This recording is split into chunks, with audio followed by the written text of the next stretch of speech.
La Genèse, chapitre 39. On fit descendre Joseph en Égypte, et Potiphar, officier de Pharaon, chef des gardes égyptiens, l'acheta des Ismaélites qu'il y avait fait descendre. L'Éternel fut avec lui, et la prospérité l'accompagna. Il habitait dans la maison de son maître l'Égyptien. Son maître vit que l'Éternel était avec lui, et que l'Éternel faisait prospérer entre ses mains tout ce qu'il entreprenait. Joseph trouva grâce aux yeux de son maître, qu'il l'employa à son service, l'établit sur sa maison et lui confia tout ce qu'il possédait. Dès que Potiphar l'eut établi sur sa maison et sur tout ce qu'il possédait, l'Éternel bénit la maison de l'Égyptien à cause de Joseph. Et la bénédiction de l'Éternel fut sur tout ce qui lui appartenait, soit à la maison, soit au champ. Il abandonna aux mains de Joseph tout ce qui lui appartenait, et il n'avait avec lui d'autre soin que celui de prendre sa nourriture. Or Joseph était beau de taille et beau de figure. Après ces choses, il arriva que la femme de son maître porta les yeux sur Joseph et dit « Couche avec moi ».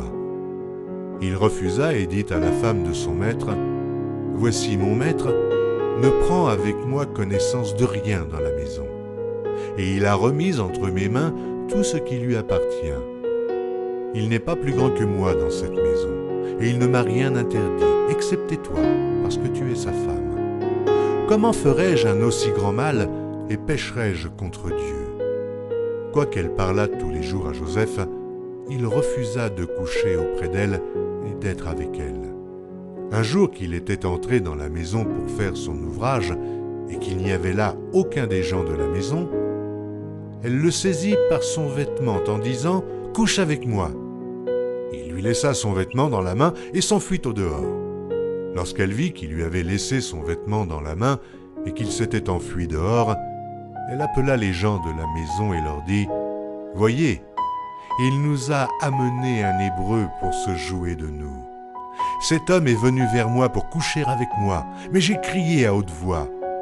Et quand il a entendu que j'élevais la voix et que je criais, il a laissé son vêtement à côté de moi et s'est enfui dehors. » Et elle posa le vêtement de Joseph à côté d'elle jusqu'à ce que son maître rentrât à la maison. Alors elle lui parla ainsi.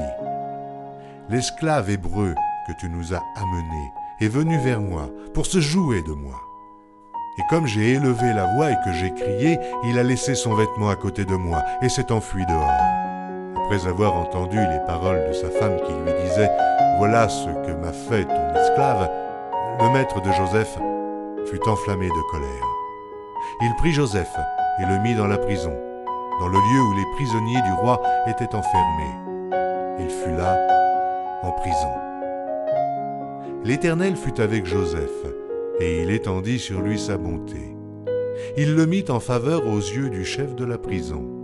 Et le chef de la prison plaça sous sa surveillance tous les prisonniers qui étaient dans la prison, et rien ne s'y faisait que par lui.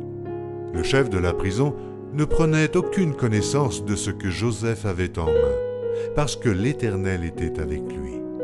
Et l'Éternel donnait de la réussite à ce qu'il faisait.